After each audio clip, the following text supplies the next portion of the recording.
Fala aí, rapaziada, tranquilo, beleza? Pô, aqui é o professor Bruno Pedroso do Colégio Força Máxima, né não? E ó, eu vou corrigir com vocês o plano de estudo de prova da primeira série, beleza? De Biologia 1 e 2. Firme? Tá com ele aí na mão? Vamos lá então, né? Vamos ver. Olha só, a número 1 diz assim: o amido, um carboidrato presente em grande quantidade na farinha, é a principal forma de armazenamento da energia das plantas, ocorrendo principalmente nas raízes, frutos e sementes. Nos mamíferos, a reserva de carboidratos que corresponde ao amido, lembra? Qual é a nossa reserva de carboidratos? Qual é a reserva de carboidratos que nós temos principalmente no músculo e no fígado, lembra disso? É o glicogênio. Então, o glicogênio é a grande reserva de açúcar que a gente tem nos músculos e no fígado, principalmente para que a gente tenha uma atividade física, né? Enfim. Então, a melhor letra para a gente aí é a letra C. É o glicogênio encontrado no fígado e nos músculos. O glicogênio que é a grande reserva de carboidratos que nós temos, né? Tá? Então, questão fácil aí, mole, né? Mas vamos na número 2, ó. Na composição química das células, um constituinte de extrema importância são os glicídios, quer dizer, os carboidratos, né? Também chamados de açúcares ou carboidratos. Assinale as proposições com relação a estas moléculas. Vamos lá. Ó, algumas são fonte primária de energia das células e outras atuam como reserva dessa energia. Perfeito. Por exemplo, a glicose é uma fonte primária de energia, mas o glicogênio já é uma reserva energética. Show de bola. Número 2. Alguns glicídios, quer dizer, alguns carboidratos, são importantes para a formação dos ácidos nucleicos. Certíssimo. Ácido nucleico é DNA e RNA. E o DNA e o RNA têm na sua composição um tipo de carboidrato chamado pentose, que é um carboidrato de 5 carbonos. A gente vai ver isso também com mais calma em breve, tá? Mas isso está corretíssimo. Vamos ao 3, ó. Como exemplo dessas moléculas, pode-se citar a glicose, o amido, o glicogênio e a celulose. Todos eles são carboidratos? Claro que são. Mas o amido e a celulose são carboidratos vegetais e a glicose, por exemplo, é um carboidrato, né, universal e o glicogênio é um carboidrato animal, tá? Então, beleza, certíssimo. E a 4, além da função energética, eles podem ter papel estrutural em algumas células? Claro que sim. A celulose é um carboidrato que não fornece energia para a planta. É um carboidrato que fornece estrutura. Está nos troncos, nas folhas. Então está certíssimo. Galera, todas as opções estão corretas. Então você vai marcar que letra aí? Letra E, com certeza é letra E, a mais acertada aí. Firme? Questão fácil, tranquila. A prova você vai, ó, tirar 10, meu irmão. Vamos na 3, ó. Durante a aula, um professor apresentou uma pesquisa nacional que mostrava o consumo de sódio. Opa, sódio pelos adolescentes brasileiros. É superior ao determinado pela OMS, Organização Mundial de Saúde. O professor então destacou que esse hábito deve ser evitado, comer muito sódio. O sódio é encontrado principalmente aonde? No sal, né? E a doença associada a esse hábito, galera, é a hipertensão arterial, pressão alta, letra D, né? Os médicos pedem tanto para que a gente não coma tanto sal, molho shoyu é rico em sódio, justamente para que a nossa pressão não suba e você tenha problemas de hipertensão arterial. Letra D aí é a mais correta. Show de bola? Vamos lá, hein, que o inimigo não dorme, ó. Nos vegetais, uma parede celular envolve a membrana plasmática. Você sabe que essa parede celular, ela é feita de celulose. Celulose, você não pode esquecer, é um carboidrato polissacarídeo com a função estrutural. Show?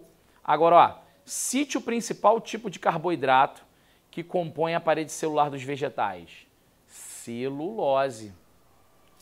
Bem como o monossacarídeo que o forma, glicose.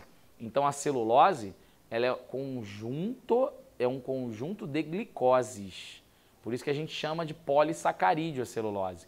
Então, a celulose é um polissacarídeo formado por várias, milhares de moléculas de glicose. Então ele pede: cite o principal tipo de carboidrato da parede celular. Celulose. Qual é o monossacarídeo que forma a celulose?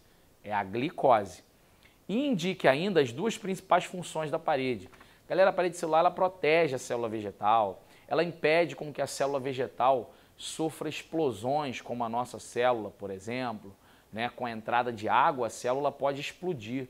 A vegetal não. A parede celular ela estabiliza a célula, ela protege a célula, tá? Então, duas funções primordiais da parede celular que fica em volta da célula vegetal: estruturar, estabilizar a célula e protegê-la.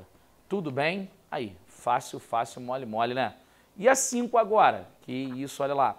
Analise as seguintes proposições. Atua como um solvente universal, sendo de extrema importância para as reações químicas ocorridas na célula dos seres vivos.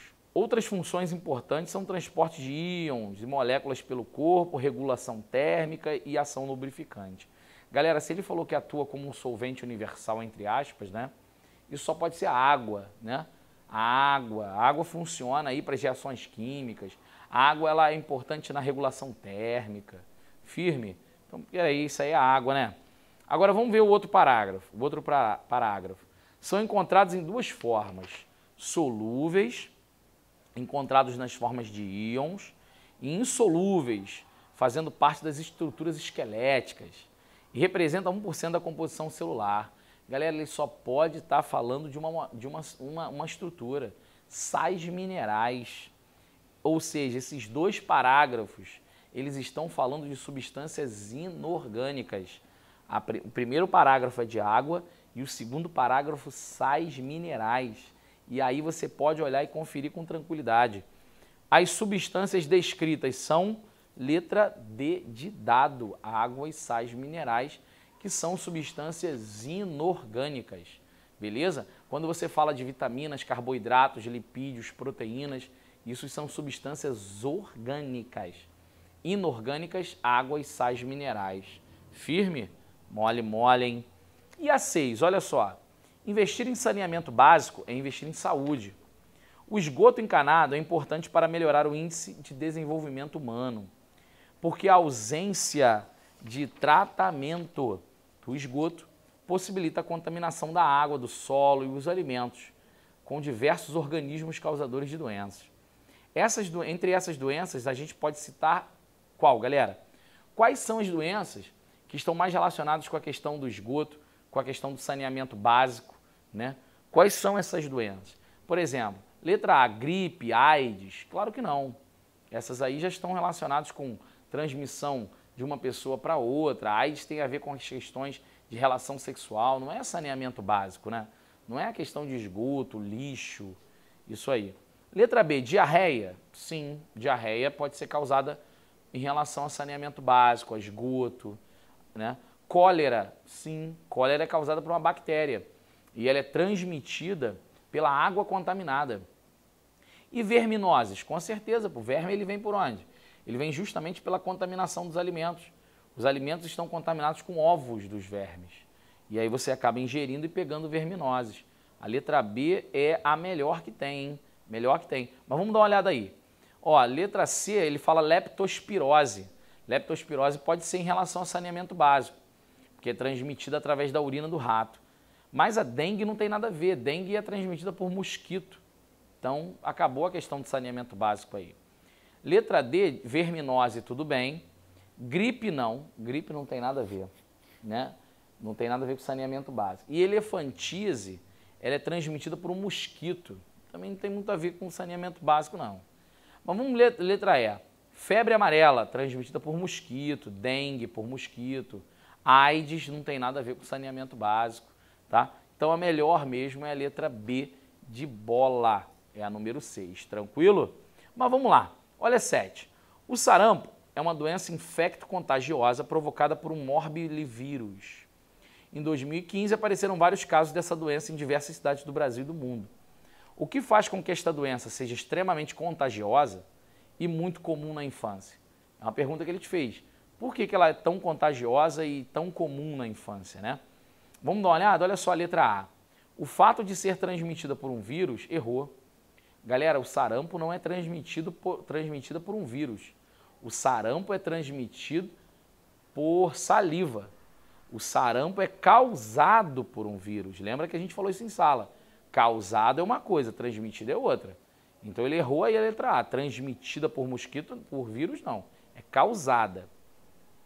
Quer ver? Olha a letra C. A letra C também fala mais ou menos a mesma ideia. Ó. O fato de ser transmitida por meio de insetos. Sarampo não é transmitida por insetos. Beleza? É por gotículas de saliva, né? Olha a letra D. O fato de ser extremamente contagiosa apenas em crianças desnutridas, recém-nascidos e crianças portadoras de imunodeficiência. Não. Qualquer criança pode pegar sarampo, tá? Deixa eu ver a letra B.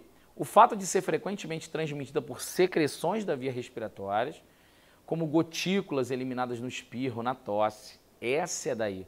O sarampo ele é transmitido por essas gotículas, mas ele é causado por vírus. Cuidado com isso. A melhor opção para a gente é letra D, de dado. Show de bola, beleza? Tá? Então vamos ter cuidado com essas doenças aí na hora da prova. Olha a 8. A 8 ela dá uma tabela para vocês sobre os casos que estão rolando aí, né? De dengue, chikungunya e zika. E ele dá os sintomas, ele dá o período de incubação e ele dá a duração da doença, né? Inclusive ele fala até um pouco aí de duas síndromes que estão rolando aí, dois problemas, né? A microcefalia, que está relacionada ao zika vírus, e a síndrome de Guillain-Barré, que está principalmente relacionada ao chikungunya, né? É uma síndrome muito complicada que a pessoa perde até parte dos movimentos.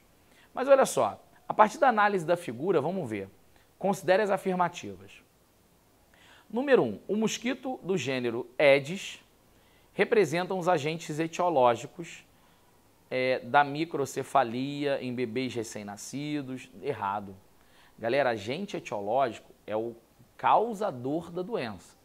E o mosquito Aedes, o Aedes aegypti, ele não é o agente etiológico, ele é o transmissor das doenças. Então errou aí, agente etiológico é o vírus, tá? É o vírus da zika, o vírus da chikungunya e o vírus da dengue. Esse é o agente etiológico, então o número 1 está errado. Olha o número 2, uma medida profilática, profilática é para evitar, tá? Que pode impedir a expansão dessa tríplice epidemia, quer dizer, dengue, chikungunya e zika, é evitar a proliferação dos mosquitos. Lógico, porque as três são transmitidas pelo mosquito. Aedes aegypti. Show de bola. 3. Caso a vacina contra a dengue seja liberada, ela tornará as pessoas protegidas dessa doença e diminuirá os casos de zika e chikungunya. Nada a ver. A vacina é para dengue. Então eles têm que criar uma vacina para chikungunya e uma vacina para zika. São vírus diferentes. Então, se os vírus são diferentes, o corpo tem que produzir anticorpos diferentes. Tá ok? Firme? Tá errado essa daí. Vamos a 4. A ocupação de áreas que apresentam alta incidência do mosquito do gênero Aedes aumenta a chance da transmissão do vírus, da febre chikungunya, do zika e da dengue. Lógico, se uma região tem mais mosquitos, obviamente que eu posso aumentar o número de casos dessas doenças nessa localidade, porque elas são transmitidas por mosquito. Então, onde há muito mosquito, pode haver muitos casos dessas doenças. Então, certa para a gente aí, galera, é o número 2 e 4. E aí você tem que marcar a letra A. É a mais correta para a gente. Firme, show de bola? Questão fácil para a gente, né? E vamos a 9, ó. Os vírus são parasitas intracelulares obrigatórios, pois só se reproduzem no interior de uma célula hospedeira. São também agentes causadores de muitas doenças infecciosas que afetam os seres humanos. Assinale a correta aí, vamos lá. Quais doenças aí abaixo, galera, são causadas só por vírus? Vamos lá? Letra A, poliomielite é vírus? Sim. Gripe é vírus? Sim. Sífilis é bactéria, então já está furada. Letra B, varíola é vírus. Cólera é bactéria, já está furada. Letra C, leptospirose é bactéria. Tétano é bactéria. Cachumba é vírus, mas aí já furou. Letra D, coqueluche é bactéria. Sarampo é vírus e cólera é bactéria, já furou. Letra E, dengue é vírus, catapora é vírus, febre amarela é vírus. Então a melhor opção é a letra E pra gente, que são as viroses que ele pede. Firme? Na tua prova, ó, no teu caderno tem uma tabela de doenças causadas por vírus e bactérias. Isso aí você tem que, ó, gravar, hein? Não esquece não. Mas vamos lá na 10.